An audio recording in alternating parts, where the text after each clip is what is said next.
अस्सलाम वालेकुम, कैसे हैं आप सब। आई होप कि आप सब खैरियत से होंगे। तो यहाँ पे हम लोग करने जा रहे हैं कुकिंग रेंज की सफाई। बकर ईद पे बहुत खाने पक गए इसके ऊपर बेचारे पे, और इसकी बिल्कुल भी सफाई नहीं हो पाई। तो फाइनली आज मैं इसकी सफाई करूँगी। सुबह का टाइम था, हस्बैंड चले गए थे और बच्चे सो रहे थे, तो उनके सोते ही मैंने कहा कि कर लूँ, क्योंकि अगर नकी उठ जाते हैं तो फिर ये काम पेंडिंग ही रहना था। यहाँ पे मैंने इसके ऊपर डाला है जी बेकिंग सोडा, बेकिंग पाउडर नहीं, बेकिंग सोडा डाला है। और उसके बाद मैंने डिश वॉशर जो लिक्विड होता है उसमें पानी डाल के तो वो डाल दिया। इसके बाद मैंने एक लेमन जो बड़े साइज़ में था वो इसके ऊपर स्क्वीज़ कर दिया हुआ है। लेमन जो है वो बहुत ही अच्छा होता है इन चीज़ों के लिए। आप सिरका भी डाल सकते हैं, लेकिन मैंने लेमन जो है वो इसके ऊपर निचोड़ दिया है सारा। और फिर इसी के छिलके के साथ मैं इसको सारा जो है इसके ऊपर सारा फैला दूंगी। पूरा जो मटेरियल मैंने इसके ऊपर डाला है फैला दूंगी, ताकि जो भी ग्रीस, सालन के दाग, चाय, बहुत बुरा हालत हो गई थी इसकी। 2-3 दावतें पक पक के इसके ऊपर, तो मेरा टाइम ही नहीं हो रहा था इसको साफ़ करने का। तो लेमन के छिलके से मैं सारा इसके जो ऊपर बर्नल वगैरह हैं उनको, और इसकी ब्रैकेट्स जो थी वो मैंने उतार के तो पानी में डिप करके रख दी हैं ताकि वो साफ़ हो जाए। इसके बाद मैंने 10 से मिनट तक उसको जो है इसको मैंने इसी हालत में छोड़ दिया ताकि जो भी मैल कुचैल है वो उतर जाए। इसके बाद जी मैंने इसको जो है वो बर्तनों वाली जो लोहे की जाली होती है उसके साथ मैंने इसको मांज दिया अच्छी तरह। मांजने वाली ही हालत थी इसकी, तो ज़्यादा ज़ोर नहीं लगाना पड़ा, क्योंकि जो लेमन था और बेकिंग सोडा था उसकी वजह से ये जो सारा मैल कुचल बहुत आसानी के साथ उतर गया था। तो यहाँ पे मैं आपसे एक बात शेयर कर रही हूँ कि मुझे यहाँ पे आप सिलेंडर देख रहे होंगे मेरे घर में। तो यहाँ मुझे ये होता था कि डर आता था कि सिलेंडर मुझे जाना है और सिलेंडर चलाऊँगी, क्योंकि इसके फटने का खदशा वगैरह भी होता था। और बहुत डर के मैं इसके ऊपर स्टार्टिंग में तो काम करती रही। फिर उसके बाद आस्ता आस्ता आदत हो गई। इसको ऑन करना होता था तो हस्बैंड को कहती थी इसको ऑन करें, मेरे से नहीं होता। तो यहाँ पे ये है कि हम जहाँ से, जैसे बाहर बहुत बड़े बड़े तंदूर होते हैं जहाँ से हम नान और रोटी वगैरह लेते हैं, तो उन्होंने यही किया होता है कि इस डर से कि ये सिलेंडर जो होते हैं ये फट ना जाए, उन्होंने बहुत बड़े टब होते हैं उनके पास जो उन्होंने तंदूर से बाहर रखे होते हैं, और उनके अंदर टब में पानी डाल के तो सिलेंडर रखे होते हैं ताकि वो फटे ना।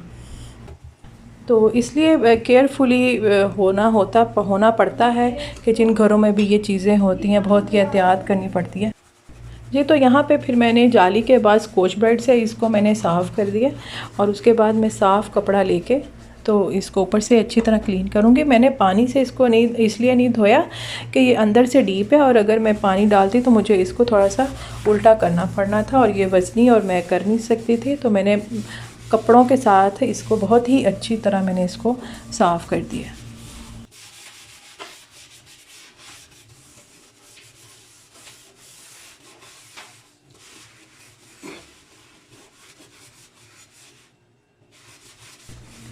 तो ऐसे इस तरह वाले जो डीप क्लीनिंग वाले काम होते हैं, या जिनमें बहुत मेहनत होती है साबुन की या किसी और चीज़ को डाल के हम लोगों ने करना होता है, तो काइंडली आप लोग ग्लव्स का ज़रूर इस्तेमाल किया करें। इससे हमारे जो हाथ होते हैं वो बच जाते हैं गंदा होने से। मोस्टली ये होता है कि नेल्स के अंदर जो है वो इस तरह का मैल कुचल चला जाता है, और ज़्यादातर जो मेरे काम होते हैं वो मैं ग्लव्स पहन के ही करती हूँ। और दूसरा ये कि एप्रन मैं ज़रूर बांधती हूँ, क्योंकि कपड़े जो होते हैं वो ख़राब हो जाते हैं।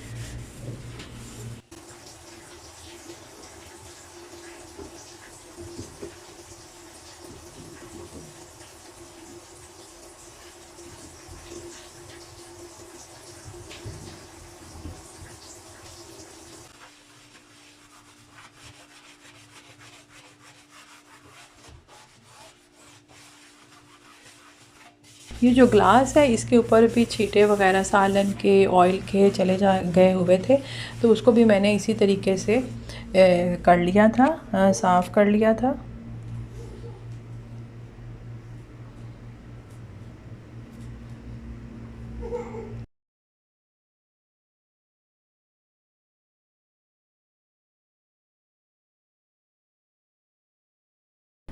और मोस्टली मेरी जो वीडियो है, मेरा तो ये कोशिश होती है कि मैं डेली की आप लोगों के साथ शेयर करूं अपनी, लेकिन ये होता है कि बच्चों की वजह से मैं नहीं कर पाती, क्योंकि वॉइस ओवर करने का मसला होता है। वो कभी नक्की जो हैं वो शोर करते हैं, तंग करते हैं, आवाज़ें आ रही होती हैं।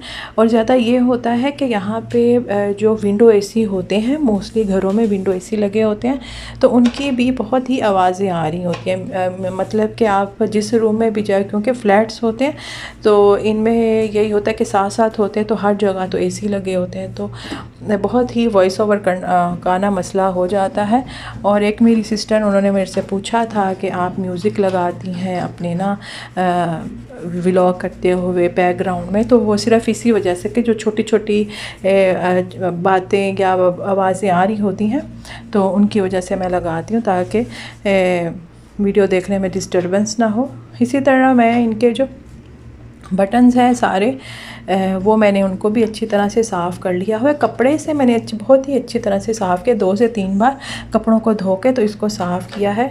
रूटीन में अगर यही काम होते रहें और पेंडिंग पे ना हो तो चीज़ें बहुत ही अच्छी रह जाती हैं। पायदार तो वो पहले ही होती हैं, लेकिन अपने तरीके से, अपने सलीके से रखने से ये बहुत ही लाइफ़ टाइम जो चीज़ें होती हैं फिर लाइफ़ टाइम ही चलती हैं। इसके बाद इनकी जो ब्रैकेट्स थी उनको मैंने अच्छी तरह से धो लिया है और चूल्हे पे रख दिया था।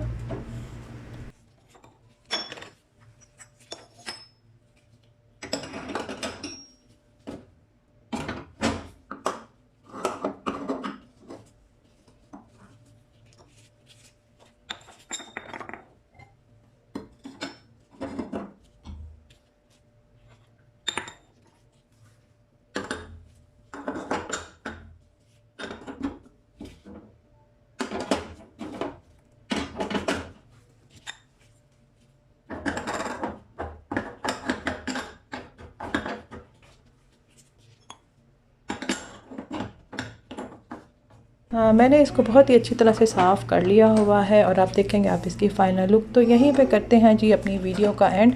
अगर आपको मेरी ये वीडियो अच्छी लगी हो तो मेरी वीडियो को लाइक किया करें, शेयर किया करें और मेरे चैनल को सब्सक्राइब किया करें। और ये देखें बहुत ही नया और बहुत ही अच्छा हो गया हुआ है। अपना ख्याल रखें, दुआ में याद रखें। अल्लाह हाफिज़।